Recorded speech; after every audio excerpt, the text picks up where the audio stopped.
Welcome to our Power is Within podcast. I'm your host, Chas Smith, and my mission for this podcast is to inspire you to take your power back and realize that you are the healer that you've been looking for all along. We are all capable of healing in mind, in body, and soul. Today's episode is sponsored by Primal Trust Academy and Community, created by Dr. Kathleen King. She is a dear friend of mine, and she's been featured on this podcast 3 times now because every conversation provides so much value. Primal Trust is one of the most rapidly growing self-healing based platforms to help those with chronic illness and trauma. Primal Trust has a new level 1 program that just launched in the fall called Regulate, targeted for those both new to self-healing of chronic illness and trauma, as well as for health professionals. It is a complete package of both brain retraining and body-based somatic practices. There's also a level 2 mentorship that starts April 4th, and the prerequisite for level 2 is that you must have completed level 1 first. So the time to join Regulate is now if you want to be ready before April 4th. Check out the link in the show notes for more details. Today we have another fun episode with our guest, Analena. Analena and I get to have this deep dive into some more concepts of human design, including quantum, human design, and gene keys. Analena shares with us how human design can support so many facets of our life, including growth, true self-development, parenting, our relationship to money, and how we approach building our business. We also learn the difference between human design and what is referred to as the quantum human design, as well as how the gene keys fits into it all. So if you're into human design, and especially if you're a generator or a manifesting generator, you might want to take some notes because this one is insightful. Enjoy. All right, Analena, thank you so much for being here with me today and everybody who will be tuned in listening. It's my pleasure to be here. I wanted to start out by opening the floor for you to share a little bit about your own journey. I know the topic today is going to be around human design and what is quantum human design and how is that different, and gene keys. But perhaps we could just start with you sharing a little bit about your own personal experience utilizing this wisdom that we gain through the concepts of human design, quantum human design, and gene keys for you personally. Yeah, thank you so much for asking that, because it was really a game changer for me. That's why I am so passionate about it and talking about it and sharing so much. I used to compare myself a lot with other people, especially growing up. I was mostly looking outside of myself, for answers and all these things and how I could fit in. And then eventually I went to college, I studied, and I got a job and these things. And I always felt this was not really for me. But I couldn't pinpoint, I was more questioning myself, like, what's wrong with me, or why am I not cut for this, but I was like dissatisfied, frustrated, and kind of blah. And this is it. Like, this is the work life. And, you hear those things like, yeah, just follow your passion, follow your heart. But anyways, how do we do that? Right. And then I started to become a coach eventually. First, it was like through health coaching, because I had this passion that I realized to help other people. It was more like through nutrition and some mindset work for sure. But then eventually on my own journey, I started to do a lot of like the inner work, working with emotions and deconditioning. And that kind of opened up a lot more to trust myself. And then eventually one day, one of my friends and coaching colleagues, she was like, hey, I found this thing here. You're going to check this out. And it was human design, right? And I was like, oh, wow. And first, of course, I was like, well, it's another one of these personality tests. And I took a bunch, over the years, and they were always like, well, it's nice to know, but it's not really that helpful. And I found it always very annoying that you have to answer all these questions. And I was like, well, if I'm going to fill this out tomorrow, I'm going to answer totally different. So this is kind of, I don't know, it didn't mean too much to me, to be honest. But then with human design, I was asked to just put in my date of birth, which was, I found that very simple. and the time that I was born, just like in astrology. And then I got this like body graph and all these numbers and colors. And I had no idea what this means, of course. But the more I dove into that, I always describe it like I could finally relax into my body. And there were over and over again these new light bulb moments where it was like, oh, yeah, I already knew this about myself. And now I can finally give myself permission to be myself and stop comparing myself with others and stop following what all these other people are saying. And, especially being a coach, it was such a godsend for me because I used to fall. I'm going to say it like that. Now I'm going to kind of used to fall for all these programs and coaching things, containers, where I always thought they have the answer for me because they have figured out how it works. They have that 3 or 5 step process that is guaranteed to work, right? And I just spent a lot of money on those things to the point where I was like, well, I cannot continue doing that because there was a return on investment, but not to the extent that I was like, okay, I can finally breathe and it's really, really profitable, right? Because I felt more and more disconnected from myself going through these things oftentimes. Because what the coach or the program was teaching was so not me that I actually felt more disempowered than before I started the whole journey with the coach or the program. And that's why when human design came, I was like, oh my gosh, this is just freedom. I could finally relax into who I am. And it was the permission ticket to be myself. And yeah, just the most expansive feeling that I can describe. I probably cannot even put it into words, but it was just like, yeah, you're different. You're not like anybody else. And you gotta embrace who you are. And you gotta be proud of what you're feeling and thinking and being because that's who you are. That's exactly what the world needs and not some kind of copy or somebody else, right? So Yeah. yeah, that's kind of my initial journey with human design, and it kind of like my search for the answers kind of stopped when human design met or found me. I always say like it found me because I could finally really go more inwards and finally understand what it really means to trust myself, you know?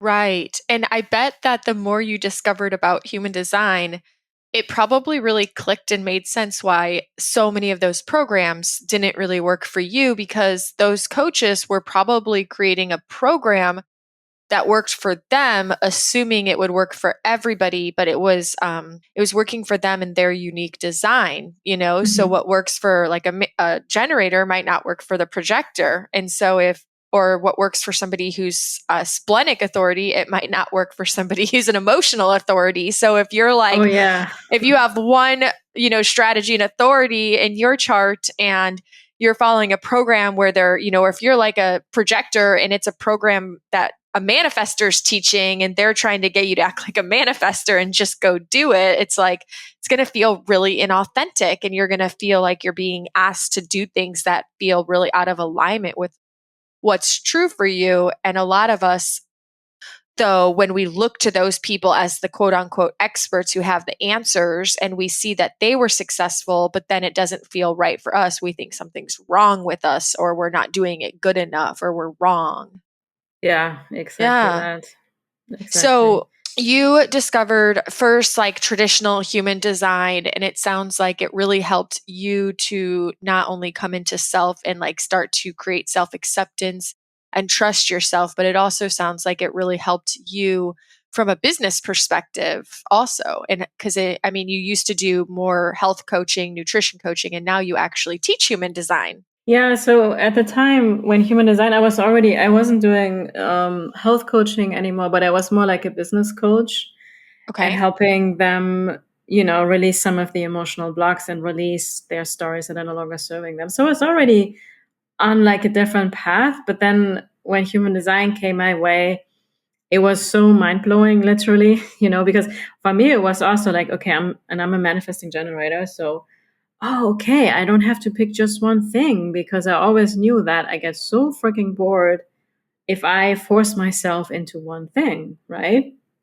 So then it came so easy to me. So it was like, and I don't know, I have met other people that shared the same, but when human design came my way, because, there's this whole saying about it, well, you have to go through your design for 7 years before you can even share about it and talk about it. And I was like, why?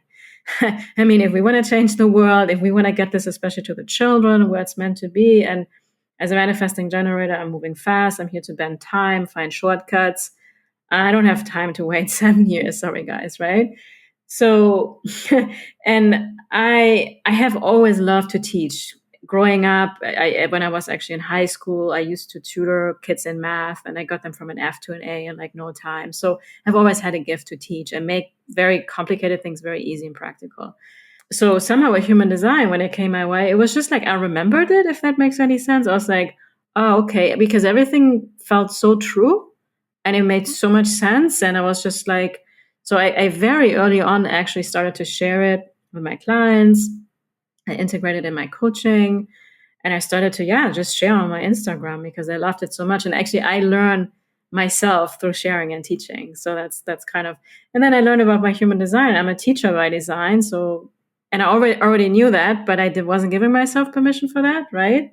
So and then it was just, I never looked back because it was so incredibly powerful and such a win-win for myself, for being a coach, and my clients and everybody, because there's nothing worse, right? And especially, I feel like very passionate about kind of revolutionizing the coaching industry, because there's still so much of what we talked about going on where people follow these like cookie cutter processes. Yeah, that may work for one specific person, but we're all different, not the same. And the best coach to me is somebody, or if we don't even have to call it coach or guide or mentor, is that you empower a person to trust themselves and help them find their own answers. I'm not here to tell you what you should do. That's not my job as a coach at all. Right. And that was also, I have to be honest, a relief, because as a coach, you can put a lot of pressure on yourself. Well, I have to have all these fancy things and these processes and, show them the way. But no, you have to show them their own way. I mean, help them find their own way. Right. Yeah. Yeah. That makes so much sense. So you started teaching human design early on. I know now from following you and your work, you also integrate quantum human design and gene keys. So you kind of go over elements of the human design charts from some subtle, subtly different perspectives. At what point did you discover these other nuances and begin to implement that wisdom? Yeah, so first it was the traditional human design, and then eventually I decided I wanted to get certified, because I just felt that that's the right next step, because I'm a 2-line, I'm a 2-4, so I love to study and learn those things. And my cycle was drawn to Karen Parker, because I just thought there was something about her, right? I cannot explain what it was, but I felt drawn to her. And I looked at a lot of different teachers out there, and that felt the most expansive for me at the time. And then she was just starting to talk about quantum human design. I was like, ooh, it sounds cool, right? And then I did all the certification programs that she has. I went through them, and I loved her. So the traditional human design language, and it's actually it's here to wake people up, right? Ra has the gate 51 in his conscious sun. He totally lived his purpose by shocking people a little bit. And sometimes the language was a little bit provocative, right? So if people, and I saw this many times, people were a little bit like, oh no, I have the gate of struggle, I'm screwed. So it's like, no, that's not what it means. But I just saw that a lot happening with people. And somehow the way Karen puts the quantum human design language was very positive, right? Because the quantum language more focuses on the higher expression of the energies. So I went all into that. And I kind of use some of those elements. And I have now, over the years, I have found my own unique way, right? I'm not only using quantum human design. I'm not only using traditional. I kind of, I share what I feel intuitively called to share and what feels good to you, to myself and to share with my audience. So for me, it's actually the combination of both, where, because with quantum human design, I love it, absolutely. And she has different names for the types, right? The manifesting generator is called the time bender. The generator is called alchemist. Because many times I have to say, when people are like, oh, I'm a generator, that doesn't sound sexy, right? So, and I've seen it on people's faces. It's like, but for me, that was really never the case. But I saw like, okay, if I'm telling, well, you're an alchemist, people are like, oh yeah, that feels good, right?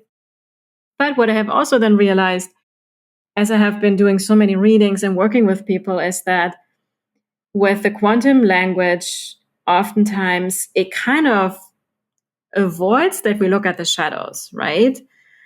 Because every energy in the chart has some shadows, right? And it's only, so now I'm going to weave in the gene keys a little bit.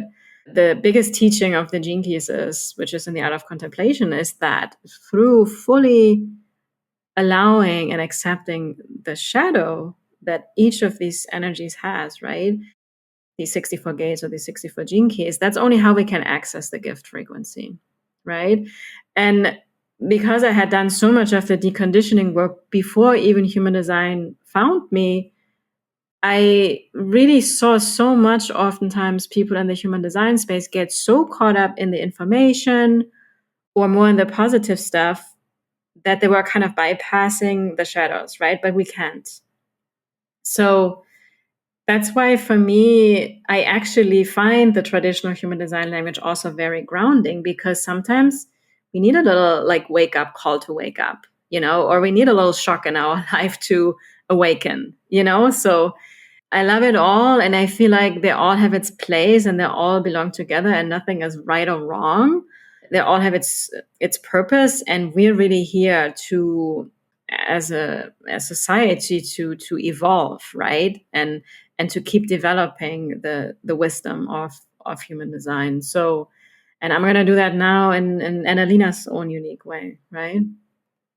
Yeah, it makes sense. Yeah, you have a really wonderful and simplistic way of really expressing and sharing information in our charts. I really enjoy it. I really enjoy how you present the information and how you explain things like in our highest expression or our low expression. And I just find it very simplistic and really easy for somebody who's just learning about this stuff to understand. Mm. Yeah, no, that's one of the things that I noticed. I have gotten so much, beautiful feedback from people, and I have to say, I had so many people that have known about human design way longer than I did. Right, like they had a reading 15 years ago when I had no clue about human design, and they told me like, this is the first time that this actually means something through the way that you convey it, and that's how I know like this is my purpose. I'm meant to be sharing this with the world. And I'm a 2/4. I'm here the easy breezy genius kind of thing, right? Which I think comes from, I think Jenna Zoe brought that into the world, if I'm not mistaken. That I give myself permission to do something that comes easy to me. That is so huge for me, because we always think, well, it has to be complicated and I have to work hard. But I really make the most impact when I let it be easy. And people are just very grateful. And many times I was like, this is the first time actually that I feel this, and the description of this gate empowering. I could never get it or connect with it, right? So, and so thank you for you as well sharing that. Yeah, absolutely. And I think, like you said, I mean, there's the yin and the yang. And I think it makes sense how you kind of integrate it all and do. I like how you can say, hey, this is what could show up in your experience in the low expression, but also this is what's possible in your highest expression. I just feel like it's conveyed in a way that feels really empowering, because I know how you said how sometimes when you mentioned the gate 28, which I have, and I know when I first learned about that, I felt the same way, like, You see? oh, life's just going to be a struggle. That felt disempowering at first, but now I'm really all about like, how can I utilize tools or wisdom or knowledge to actually be empowering? And so, yeah, it's really neat to just kind of look at it from a different angle for sure. And it all does complement each other, because like you said, Yeah. it's for as important as it is to look at it from the highest expression, we also need to be aware of what we're up against and what could be presenting itself in a low expression. And then to know, hey, that's actually not really your truth of who you are, but it's there and you're dealing with it. Just for funsies, because you already mentioned that manifesting generator in quantum design was called a time bender and a generator is the alchemist. What is the manifestor and the reflector? The manifestor is called the initiator, and the reflector is called the calibrator, and the projector is called the orchestrator. Calibrator and orchestrator. Yeah. Yeah, those are fun. I like that. Yeah, exactly. It's fun. I do feel like people could relate to those more than you're right. I mean, for me, I feel more connected to what you said about your own experience. Like when I learned I was a generator, I was like, oh, okay. Like I didn't really think twice, but when you really think about it, you're like, okay, I could see how some people might be like, generator, what's that? Like, what's that even mean? Yeah.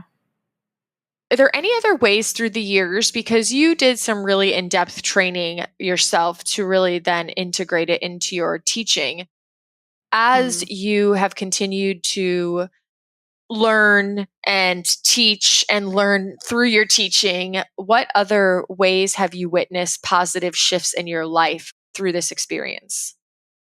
Oh my gosh, I don't know where to start. I mean, yes, first, I talked about my business, and I think I haven't really shared that much, but since human design has come into my business, I feel like I no longer make these misaligned investment decisions because I really give myself the permission to follow my strategy and authority, which as a manager, right? So we have the sequel, the responding, but then we actually have to wait because we may change our minds. So that's why for big investments, we really kind of need a trial phase, so to say, or at least a week to feel into it properly, which I think most people actually miss, and they make these hyped up decisions.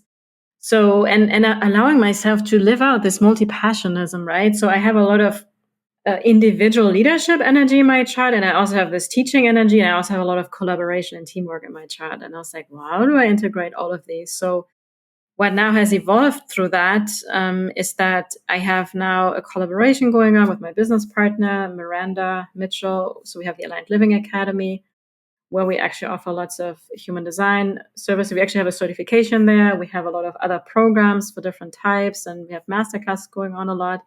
So that is so much fun. You have the collaboration, and we're both managers. We give each other something to respond to all the time. It's just so much fun. But then I also have my own stuff. I have my own podcast. It's called The Art of Slowing Down, which I absolutely love. I have my own clients. I do readings. I have also energy healings that I facilitate and stuff like that. So I have really allowed myself to immerse in both of these so that I can do both. And I have this multi-passionism within that context. So that has evolved from that for me in my business, and really that I have stopped listening to the mainstream, right? Which is always like, you have to do it this way. I found the solution, and just give me $20,000 and I fix it all for you. And it's not doesn't work, right? It has also helped me so much with money. Extremely helped me because I always loved money since I was a kid, but I thought there was something wrong. I shouldn't like money so much and da da da da da. But I learned that the money channel is in my freaking moon gates, which is what drives me. So hello, I also have the 214 channel. So I'm actually also here to teach and talk about money. And I never I always thought who am I to talk about money? I have to be a millionaire first, right? So that was kind of my conditioning or my idea around that. And so I'm really giving myself permission more and more to really step into who I am, and also allow myself to love money. Yeah, in the context that I really believe money is needed in the world, in the hands of really conscious leaders like us, right? Where we actually can create so many beautiful things, right? And allow ourselves to receive that life that our heart truly desires, which is in alignment with our soul purpose, but not from a context of scarcity and oh, I'm only successful if I make X amount of money, or I have to show off, or I have to have these materialistic things. That's not what it's about, right? And so human design has helped me tremendously also with the deconditioning to do that more targeted, because I learned actually that many of the things that I, without human design, would have thought I have to work on, I just learned there's nothing to fix. Because one example is like I have a totally open solar plexus, right? If I would not have that understanding, I probably would have tried to fix that part of me, and that doesn't go anywhere, right? So it's really also helping us so much to not overdo the shadow work, where we can kind of, because we can get in this like, well, I have to heal, and I have to heal, and I have to heal before I can do anything. But with human design, it has just become this beautiful journey that you can enjoy. And then my relationships have become so much more amazing. Like my partner, for example, he has emotional authority, and I have an open solar plexus. That was just a game changer, just to understand that dynamic, because I used to take that in and I take it personal that I did something, and I have so much more compassion now for myself and for my partner as well. It's that in itself is incredible. Also in my business partnership, right? That we can totally give ourselves the freedom to do who we are instead of trying to fit ourselves into something that we are not. Decision makings, I always was like, oh my God, I'm the most indecisive person in the world. I don't know what I want. And again, with human design, that has totally shifted for me, right? That I really learned, wow, I can actually trust myself, because I had followed my sacral in the past, but I didn't know, right? Like I couldn't really pinpoint it. And now I have this more tangible thing that I can relate to that's within myself. Also for parenting, my daughter's a manager as well. Totally, I think, makes my life as a parent so much easier, because she has these creative urges, right? Like a kind of like a manifestor as well. And I would probably have unconsciously tried to suppress that for her a little bit, right? Like, well, you need to be more organized, or you just need to pick one thing in school. And now I know she needs to try out many different kind of things, right? Which can sometimes be a little bit messy. So for health and well-being, it's such a game changer, because for myself, for example, so even though I'm a mani-gen, right? Like you probably think I'm an energizer bunny, totally constantly on the go, but I have a defined will center. And that means that I actually need consistent rest actually on a daily basis. So I used to think, wow, what's wrong with me that I want to take a nap in the afternoon? And now I just fully embrace that. And I know that I need it. I have a lot of willpower, and I can just push through things and overdo it. And you burn out with that, right? And it can really impact heart and stomach health with that. So that's why also looking at your specific human design beyond just the type is so incredibly valuable. You have had a lot of improvements and positives. That's Yeah. amazing. Wow. It just like Yeah. really transformed your life. It does. No, yes. I mean, there's a reason why I'm so passionate about human design. You're literally living proof of the magic that you've witnessed in your own life. Yeah, I think so. And I think it has just really started. But that's the biggest compliment I can also get from people. They always tell me like, wow, you embody what you teach, right? And that is also really important for me. I mean, I'm not saying I got it perfect. And look, there are times I override my sacral because the mind kicks in, right? It's not like I got it 100%. But I'm really always like, when things happen in my daily life, I'm like, oh, here's my, it's my tendency with this energy in my chart. I'm very aware of what's going on. And that's just such a grace. And it's really, this whole thing we talk about self-love. It's such a big thing. And how do we do it? And I really believe like human design is that, in a way, that shortcut tool to really love ourselves more and embrace that. Yeah, absolutely. And just also have more compassion and acceptance for other people's uniqueness and differences. Because the Mm. more that we can utilize this tool to learn and understand other people's unique design charts, it's almost like it's easier then to be in that relationship with them and see them differently, you know? Yeah, Like how you absolutely. were saying about your daughter, like you now can embrace and support her in ways that maybe you wouldn't have been able to before. You would have seen these urges she has so differently had you not known and understood like where they're coming from. Yeah. No, it's a game changer. And I truly believe this belongs in schools, education systems. It's a win-win for everybody. Also, if I imagine it would be ever in schools, right? It would be such a enrichment also for the teachers. It would make everybody's life so much easier. Oh, if all the teachers, like if they knew what their students' charts were like, Yeah, that would be exactly. amazing. Oh my gosh. I know personally that, wow, when you can surround yourself with other people who also understand not only their design, but your design, I feel like it changes the entire dynamic of relationships because the way that we can now begin to interact and support each other and support each other's design, uniqueness, even just our strategy and authority is so beautiful. I got to experience that at one point in my life. I was at a gym that we displayed everybody's design charts, and it would be so awesome to have the owners say, ask me a question, and then say, I know your emotional authority, so go ahead and sleep on it for a few days and take your time. Like rather than Yeah. like a traditional person might demand an answer right now, you know? Yeah, the whole thing with the emotional authority, because yeah, what changed also the whole like idea of sales, right? And especially in coaching with this idea. I took once a program which was mega high ticket, and they're literally like, you gotta get the credit card on the call, and basically pressuring people. And I still cannot believe that I paid money for that. But anyways, we learn our lessons, and I'm actually now grateful because now I can share this and help other people not make those kind of investments, because that's exactly the thing.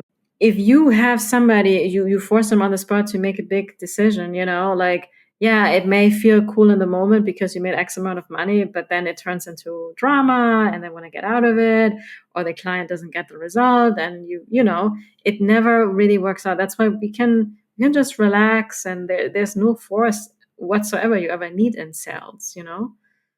Yeah.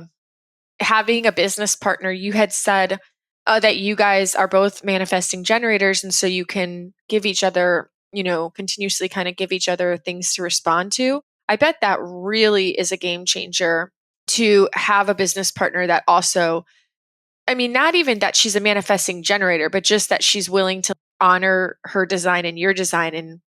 And even if she was a projector, but she gave you opportunities to respond to. I mean, I feel like it's easier to get into flow, I guess, when you're surrounded by people who do support your design, as a generator myself, like the more that people actually give me opportunities to respond to, the easier it is for me to Mhm. really connect with my sacral and my energy and follow what's true versus, I mean, somebody who doesn't understand it and then they give you all these multiple choices and you're like overwhelmed and get stuck in the indecision. Yeah.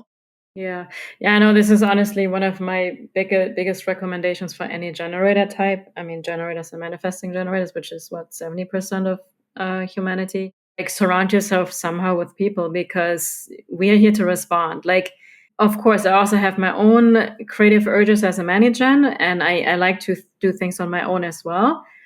But the amount of beauty and synchronicity that happen out of being around people, because we're here to work in relation with others. I mean, Oprah is a perfect example. She's a generator, right?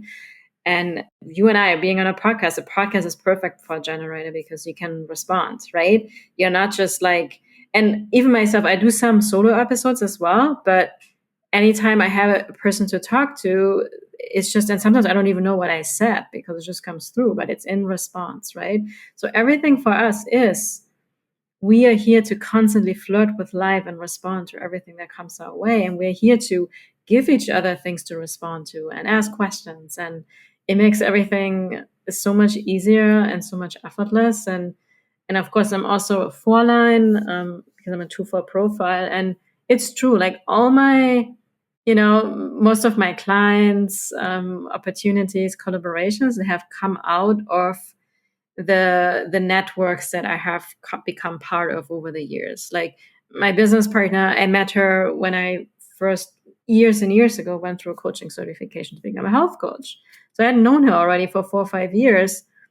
I didn't know she's going to become my business partner later on. And that happened through responding. There wasn't a plan. There wasn't an agenda for it. It's just miraculous when you allow yourself to be in the right networks. And even if you're not a four line, I believe that's true as well, because your sacral will show you where you're meant to be, right? And then you get to meet the people, and that's where opportunities come from. It's just, it's a beautiful dance. That's so awesome. So we have been talking a lot about human design specifically, but I was curious because you did mention briefly gene keys early on.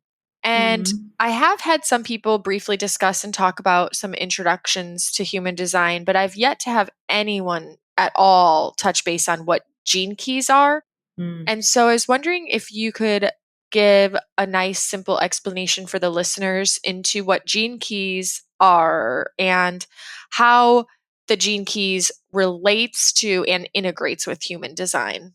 Yeah, it certainly can. We actually just did a masterclass about the connection of human design and gene keys. Richard Rudd is the person that he used to actually know Ra, and he used to study with him. He used to be the human design person in the UK for human design. But eventually, he kind of followed, he's a generator. He followed his own path, and he had his own like divine downloads, just like Ra had kind of like during the supernova in 1987. He had his enlightenment and got these like divine information into his consciousness. And that's what the gene keys evolved out of. And basically the gene keys, what's different to human design. So, in human design, we have the 5 types, we have the strategy and authority, how you're supposed to make decisions. So it's a little bit more like a masculine kind of approach, right? But then with the gene keys, so we have 64 gene keys, and in human design, we have 64 gates, right? Which they are derived from the Chinese I Ching. So the Chinese I Ching, we call it the hexagrams, and we have 64 hexagrams, which is basically a combination of yin and yang energies. And they have 6 lines each hexagram, and it has 2 by the power of 6 different combinations, or by the power of 5. So it's 64 different combinations of yin and yang energies in each of these 64 hexagrams, right? And in human design, like we have these gates, and like we talked about year 28, that's called the gate of struggle in human design. In quantum human design, it's called the gate of adventure and challenge, right? It's a little bit more empowering. And then in the gene keys, we have one gene key for every single one of these 64, I'm going to call them archetypal energies. And in the gene keys, we just go into so much more depth. Because, in human design, it's kind of like, oh, this is your higher expression, it's your lower expression, and that's it, kind of, right? But in the gene keys, it's, oh my gosh, it's incredible. And we have actually 3 levels of like consciousness there. We have the shadow, the gift, and the city for each of these 64 gene keys. And there's nothing for us really to figure out just by reading it. And Richard has a huge book, which is called The Gene Keys. You can get it on Amazon, where he literally, he wrote down his transmissions about each of the gene keys. And each gene key in itself is almost like a book, like a mini book. I mean, some gene keys are actually really like a book, the 55th and the 22nd one, for example. There is so much wisdom, it blows my mind. And it's really, those 64 archetypal energies, they explain how the universe works. All the wisdom is there. And we have had access to this wisdom for decades and decades. And it's just the way that Richard has brought it forth into the world is so beautiful. And it's a very feminine approach, because you don't even have to know necessarily what your human design type is, but through contemplating these gene keys and actually allowing yourself in particular to embrace and accept the gift, the shadow, and really learn that the shadow is nothing bad. When you experience the shadow of any of those energies, that's actually your access point to experience more of the gift. But it's through allowing and accepting it, right? And then over time, you start to trust yourself more, and you, without knowing even what your human design is, actually follow your strategy and authority.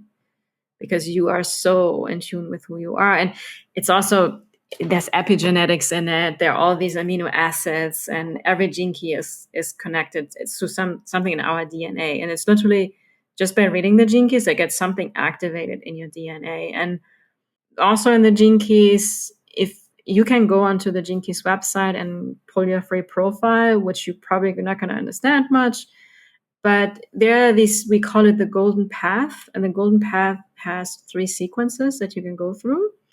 The first one is your activation sequence. And basically the way this works is that over the course of 1 month, you just contemplate on one of the gene keys, which is correlated to one of the gates in the human design chart. And the activation sequence is basically the equivalent to the incarnation cross in human design, which is your sun and earth gates in your conscious and unconscious. And then the second path is what we call the Venus sequence, or the second sequence, which is all about the emotional world, your relationships, really opening up your heart. And then the third sequence is called the Pearl sequence, which is more about prosperity and being of service. So it's a little bit more related to that business aspect. And it makes so much sense to me because we really need to open up our heart first and have more emotional intelligence and mastery to be also really tapping into our prosperity and business success, right? Right. So yeah, is that? That's a really good explanation. I had one question. I couldn't quite understand one of the things you said. You said that within the archetype energies, there's 3 levels of conscious. You said shadow, gift, and what was the third thing you said? The city. City. Mm-hmm. What does that mean? So basically, the shadow is a challenge that we experience. Okay. The gift is really, it's an expression of creativity. And then the city is like the highest level of consciousness that we can get to, which we sometimes tap into, that we're not always there. But that's really where, you just, it's like a kind of Buddha-like kind of energy where you have this peace within yourself. You have this concept of oneness within yourself. It's like the highest, it's like oneness in essence. Okay. And I feel like you also already highlighted that when you look up your gene keys from the 64, whatever you have in your gene key chart is congruent with the gates that you have defined in your human design chart, correct? Yeah, so the current sequences that are out there, and I believe Richard has some other ones coming out, but the golden path, which includes the activation sequence, that's your incarnation cross gates, the conscious, unconscious sun and earth gates in your human design chart. Then the Venus sequence is correlated to is the last one also of your incarnation cross. And then it's the unconscious moon, I believe, and then the Venus and Mars gates in your human design chart, which is all relationship stuff. And then the Pearl is, again, the last of it's the core wound, which is your unconscious Mars. I hope I get them right because I'm literally pulling this from my memory right now, and I have an undefined ajna.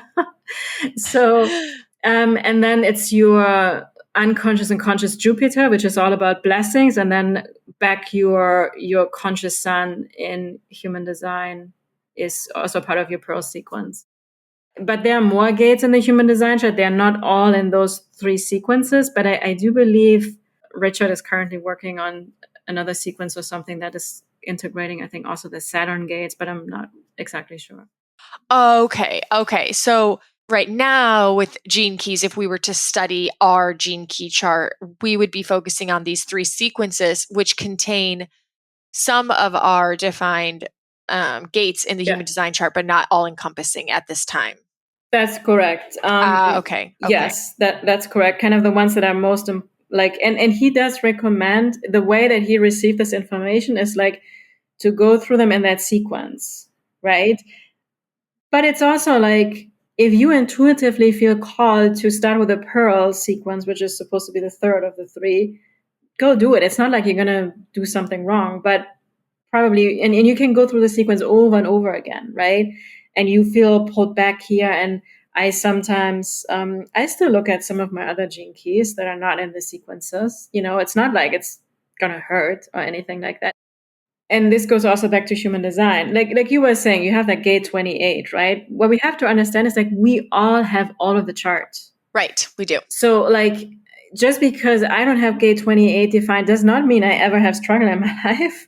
I mean, my dad, for example, has 28 in his conscious sun, and I amplified that as a kid, because I have it undefined. So I know it really well. Right. So we all have all of the energies. And same with the gene keys. I actually recommend anybody that feels called to check them all out at some point, and they're all, again, they contain so much wisdom. It's incredible. And I have to say, you have to be ready for it, because when I first heard about the gene keys, which was very early on when I also learned about human design, and I actually got the book and I was like, what is this? This is, I don't get it. It was so disconnect for me that I actually returned the book, because I was like, I'm not going to have this big book here. I'm not going to touch it, like, and then I heard Richard talk at a conference, and oh my God, I could not stop listening to him. It was just such a beautiful energy that he conveyed. And I was like, okay. And then my sacral responded so strongly. And then I never looked back for the gene keys, and I embarked on that, and I became the gene keys guides. And right now I'm actually about to start the Venus sequence retreat myself. And there's no right or wrong. Again, like I always say, trust yourself, because some people may only resonate with human design. Some people want to integrate both. Like for me, that's very, because it really brings that balance of the yin and the yang energies, right? And I have in my incarnation cross the 1 and the 2, which is the most feminine and masculine, right? And maybe that's part of it. I don't know. But other people may only want to do the gene keys, right? There is no, and some people go to the gene keys first and then they find human design, or the other way around, or both together. Like it's really, really what rings true for you and what is serving you, you know? Right. That makes sense. And I know I can say from personal experience that I didn't hear about gene keys at first for a while. And then I briefly kind of got a little understanding of it and how it relates to human design. But when I first went to look into it, I was like, oh, human design is already so complex. And I already felt like I had more than enough to chew on and to like practice and to like really absorb. And so at that time, I was not ready to really delve deep into what the gene keys meant for me specifically. Hmm. So I totally get what you're saying, that you have to be ready. Yeah. Now, as far as being ready, or if somebody is listening and they are feeling their sacral light up, if they're a manifesting generator, or they're feeling that this was really resonant for them, where can they begin to learn more about the gene keys, particularly relating to themselves, without necessarily having to hire somebody else to help them? Like, where can they feel like they can be empowered to self-study this and get a better understanding for their own self? Yeah, I always recommend the original source. So there's the genekeys.com website where you can pull your free profile. Richard has tons of videos. He also have a YouTube channel. You can listen to him. He has done so many interviews. It's just such a bliss to just listen to him. Particularly the art of contemplation. That's something you may want to Google, because that is really the core essence of the Gene Keys. And on the Gene Keys website, he has, so it's like because the Gene Keys is about, it's your own contemplations. It's not through necessarily having somebody tell you, because what one Gene Key may mean for you may be different than for myself, right? And nobody can tell me, oh, this is what it means for you. Like as a Gene Key guide, for example, I'm here to guide you into your own self journey of self exploration, right? But I cannot give you all the answers. And then I totally recommend, because it's actually very affordable, the sequences that they have, right? The activation sequence, the Venus sequence, and then the Pearl sequence. And you can also just get the book and find a friend, and you guys share and you contemplate and you talk about it, right? It's all about listening and sharing, not so much like looking for advice in any way or form. That makes sense. Thank you so much for sharing that. And now, if somebody else is listening and they're like, oh, but the human design, you sold me on it. Your life is transformed. Where can I teach myself more about human design? Where does somebody start with that? Yeah, so there's a lot out there apparently, and it's trust your instincts there, right? Like, where do you feel pulled towards? Like, I started to buy a lot of books. So if you go onto Amazon, there's lots of books. Karen has a great book. Karen Parker, Chetan Parkin has some great books. Also, The Science of Differentiation, which was from, I think, Linda Bonnell and Ra. So there's even Richard Rudd has some human design books. So I kind of got them all, because I like to take in everybody's perspective.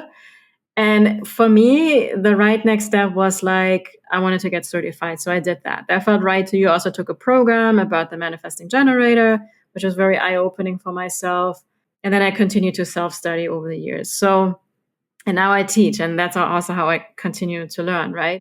Yeah. But there's also options. Reading is a beautiful thing as well. Like for example, I offer readings. So, but it's also, don't force it. It's not like you have to have a reading, but if that feels good and right to you to have a reading, and you will then also know who that person will be, because there's lots of different people out there that offer readings. I just invite you to like let it come to you. Don't force it. Like, you don't have to look for it or make it happen, right? And I always say, if you have this desire to learn more about human design, set the intention. I want to really learn more about my human design, really embody it. Universe, show me the way. Let it come to you, right?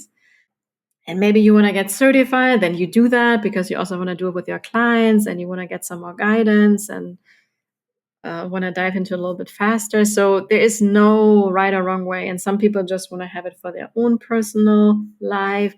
Some want to have it for their business. I mean, there's a lot on the internet. What I have found is that many people get a little bit into a rabbit hole and they kind of follow everybody. And there's sometimes also a little bit of contradicting information out there. And of course, we all have our different perspective, but I have seen many times where people actually feel more limited by their design. I'm like, well, I'm this type, so I can't do X, Y, Z. And I'm like, no. So I feel there is a lot of the way that it's being conveyed is sometimes actually more limiting. And that's why you really have to feel into like, who do you resonate with and what rings true to you? And there's no right or wrong with that, right? So I rather would follow like a couple of people that you really resonate than 10, 20 different ones. And because then you're going to be more in your head. One of the biggest things about human design is your mind. Your head is not here to make decisions. That actually happens in your body, in your belly, or like some area in your heart, or it's in your body, right? So if you feel like human design makes you overanalyze things and really gets you stuck in the head, then you may be over consuming like information too much, but not actually embodying it. And I do have to say, I see that a lot. That's why the deconditioning is so important. It's really, for me, that missing piece for human design. Yeah, I'm glad you mentioned that. It's true, especially a lot of us on the healing quest, people who are really of the mindset they want to be growth minded and heal.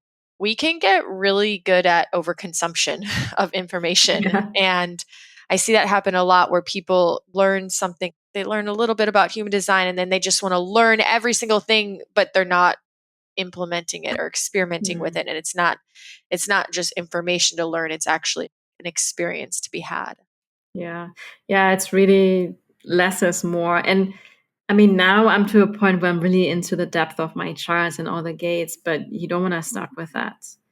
It's really learning your type, strategy, and authority. That's the really foundation you want to focus on for a while until you really start to live that and embody that. Because otherwise, really, human design is just some fancy information for the mind and that gives us a kick in the moment. So it's really less is more. So really, you rather go deep than wide with that. I agree with that. I say that often. I'm always telling people like, "Hey, listen, I know it's really new and it's exciting, but I was lucky to have a person early on who she said the exact same thing to me that you just said, which was like, listen, like you don't need to learn about every gate and channel in line and all these things right now. Let's just start with experimenting with strategy and authority and getting really good at that. and witnessing the magic in your life there. And then you can learn more and try more on. Yeah, it's literally like it's like a fancy car, right? Like Strategy and Authority is actually the engine. It's like so the car can actually run, and then all the gears and the channels is kind of like putting the fancy details on it, right? Like define the when you tune up a car, make it really fancy, like the leather seats, but it's going to drive without the leather seats, right? I don't necessarily need that, so it's really like that's kind of the fancy stuff. So, but we need to focus on the basics first, yeah. Yeah, and I know that you got certified with Karen, and I know that just recently, I'm pretty sure she just released her newest workbook that actually helps people who are new to human design to like actually have a workbook to kind of guide them through understanding their design. Yes, I think it's blue because the original book is red. It's called Understanding Human Design, and I do believe I don't have it myself, but yes, you're right. She just recently released that. Yeah, so that could be a good resource. Yeah. Now, what you had mentioned that you have a business partner and you guys have a program together. You've also mentioned that you've briefed on some of the things that you offer, like human design readings yourself, and Hmm. you have your podcast, which I'll put a link in the show notes.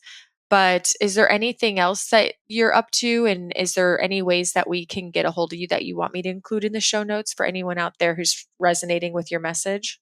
Yeah, so I mean, anything with the Aligned Living Academy, again, it's alignedlivingacademy.com. So we have a human design certification there, where we also integrate the deconditioning in there, plus your own personal human design, and you learn how to give readings and integrate it into your own products, services, and the clients that you work with. But we also have just personal kind of offerings as well.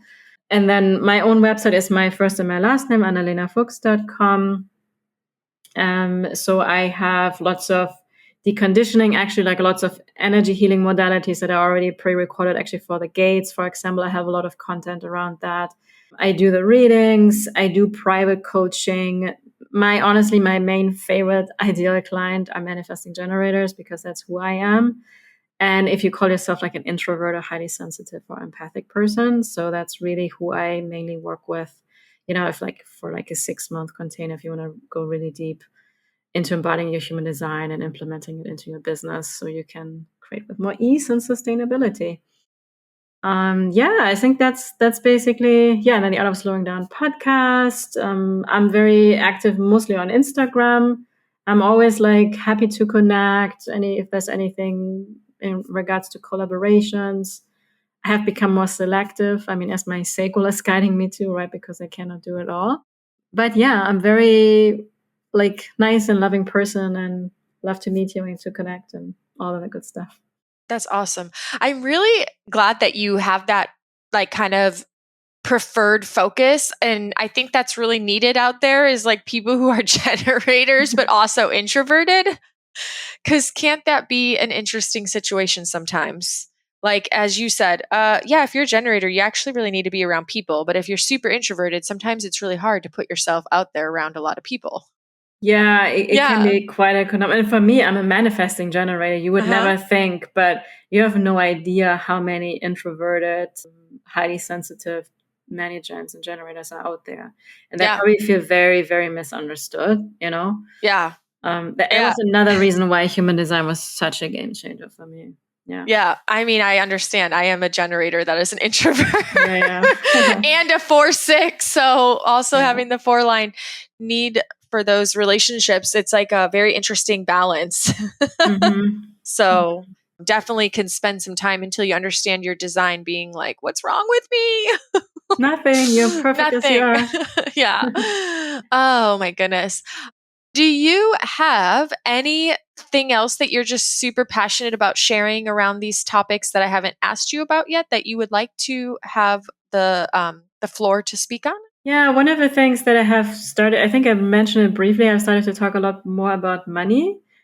And especially, and that's why I also love the Jinkies so much because, we live in this world where it's always about, I hear people, well, I'm not successful yet. And why?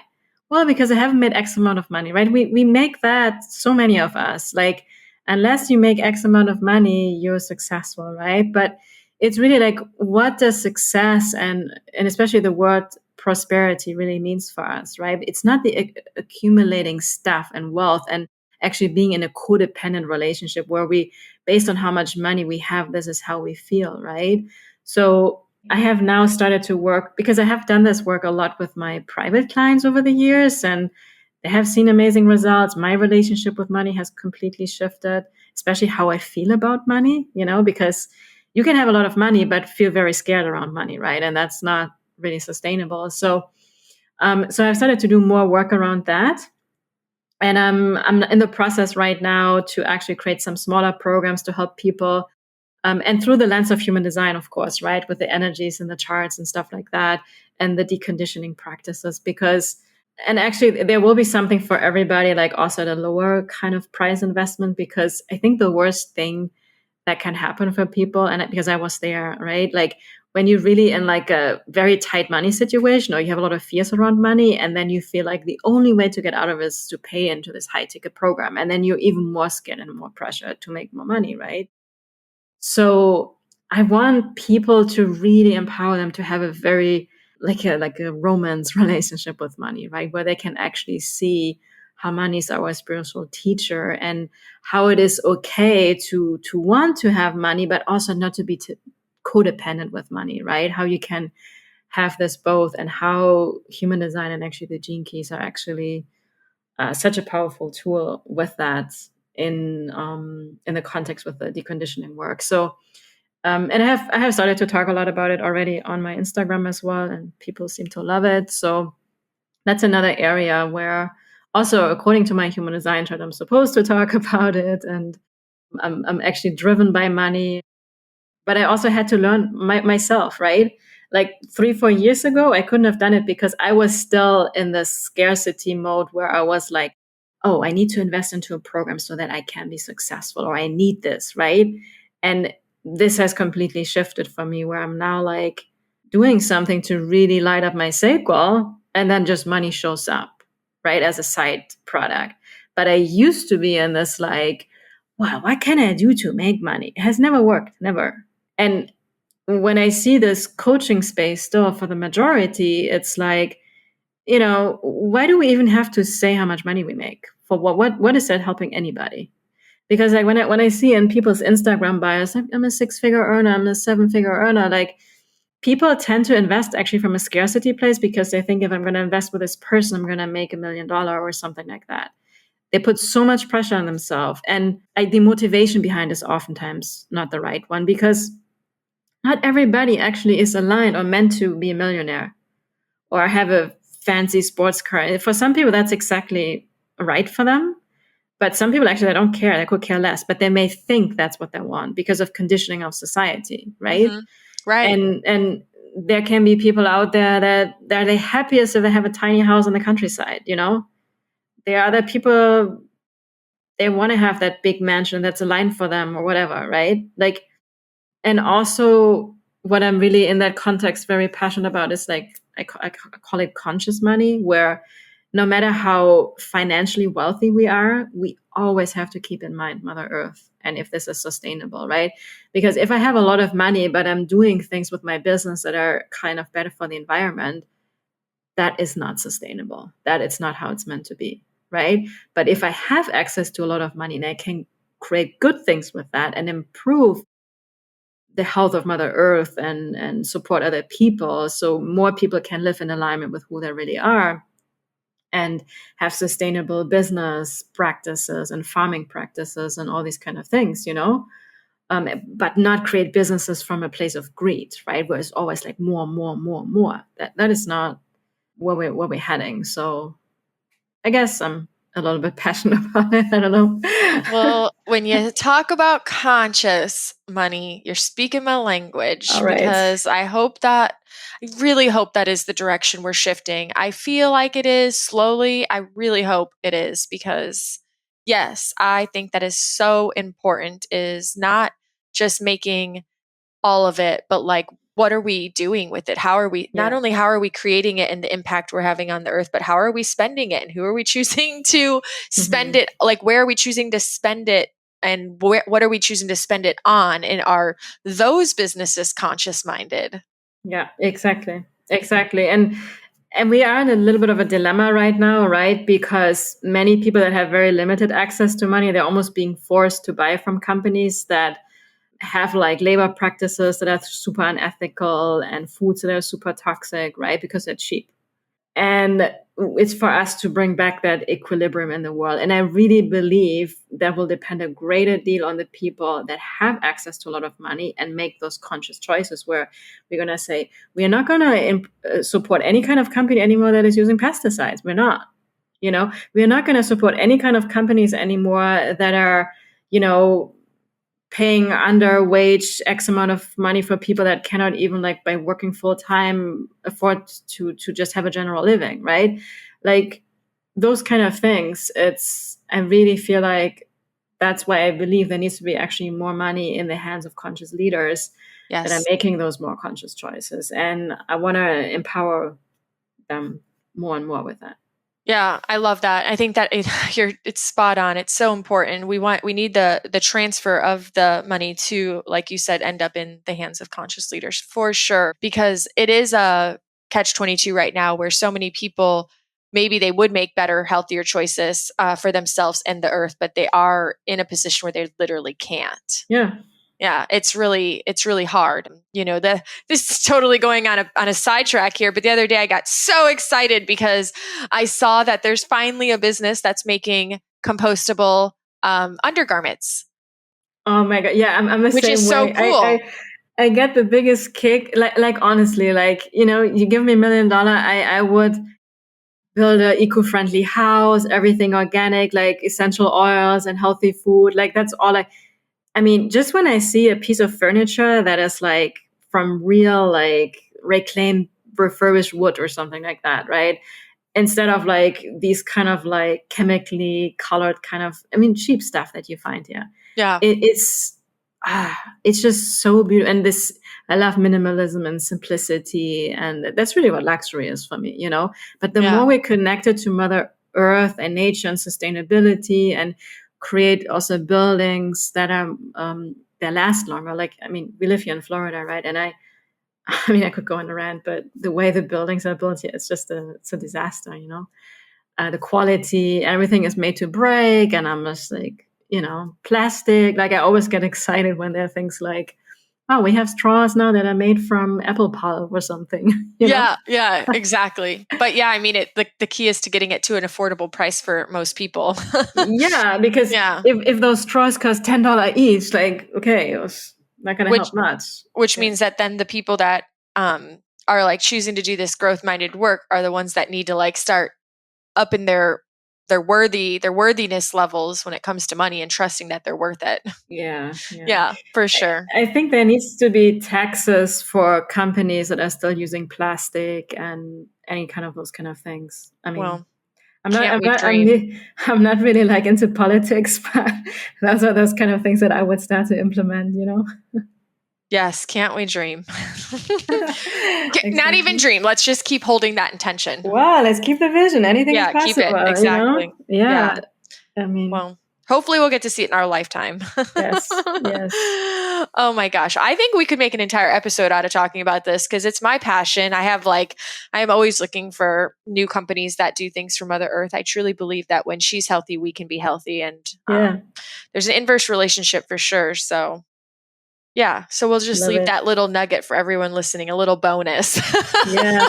And honestly, I mean, human design and gene keys, they're all about that, because we are on this like towards 2027 right now, Hmm. where, I mean, Karen says it so beautifully, like the new currency is going to be well-being. Hmm. And we will see if things are going to shift. I can feel it in the core of my being. I know, like, it's happening. Yeah. Yeah. Right now. Hmm. And yeah, so. Hmm. Yeah, that's awesome. Do you want to just quickly tell anybody who's listening still what 2027 is about in the realm of, there's like, I know Raw had, I don't know the right word, I guess, like kind of future projected, like what's going to be Yeah, shifting. yeah. So towards 2027, and again, I don't have a golden, I mean, like a crystal ball or something like that, but just from like what I can feel in the core of my being is that what's going to shift is that any kind of business, especially I'm talking about business right now, business practices that are not sustainable for Mother Earth, that are out of integrity, that are especially based on corruption, they're going to fall apart. It's not sustainable. Anything that's basically built on a fear-based structure, because, money can flow where love is or where fear is. And the majority of money is still tied up in fear. So the most profitable industries today are still like war, like in the medical industry, like a lot, right? Where there's a lot of fears with that as well. Alcohol, right? Like weapons and things like that. So there's a lot of things going on still in the world where it's very out of balance, and that will shift. It's also going to be like, your well-being is going to be more of a currency. So the better you take care of your body, eating healthy, nutritious foods is going to be probably one of the best investments you can make into yourself. There's going to be a shift with how we eat. So there's going to be more of a vegetarian kind of diet, less meat products. And while still some people need to eat meats, it's not going to completely fall away. But some of the children that will be born, especially starting in 2027, they may not even tolerate animal products anymore. And I think we have already seen this, right? Like, I'm not vegan or vegetarian myself. I eat very selectively meat, but I can't eat much. And I cannot eat that kind of regular meat you buy in the supermarket that is kind of full of antibiotics and whatever, Yeah. So that's going to be shifting. I think we're going to live much more like community based, where we can really support each other much, much more, because it's also, we're trying to do it all of ourselves instead of like supporting each other. And also with food, because we're very codependent right now with food, especially in Florida, right? We have everything is imported. So we need to go back more to sustainable farming practices and, kind of how we did everything back in the days, our grandparents, like we were just going back there to being more in touch with nature, and a lot of the structures that we have and the gap between poor and rich, we have to come back into harmony and find more balance, and where we as the people are more in charge. So cryptocurrency is gonna, I think, play a big part of that as well. Yeah. So just kind of a few points, I guess. I think that in itself could be a whole hour conversation. I know. Well, we'll leave it at that. We'll be like a teaser. Yeah. All right. Well, I just wanted to say that I had such an amazing time chatting with you today. You are a wealth of knowledge, and I just think you definitely have a gift in your capacity to teach and how you convey this beautiful wisdom with the world. And I just wanted to say thank you for what you do, and then for being here today with me and everyone who will be listening. It was so much fun. Thank you for giving me something to respond to. All right, friends, that is what we have for today. I hope you got some good notes, some awesome insights, and inspiration in the ways that learning more about your design can support you. If you haven't done so already, please click that subscribe button so that you have every new episode ready for you in your library. Tune in this Friday for the weekly challenge and visit my new website, www.ourpoweriswithin.com, where you can now listen to episodes directly from the web. You can even send me voice memos so that I can hear your lovely voice, and you can leave reviews and ratings right on the web. Have some fun today, and until next time, you know the drill. Make the week great.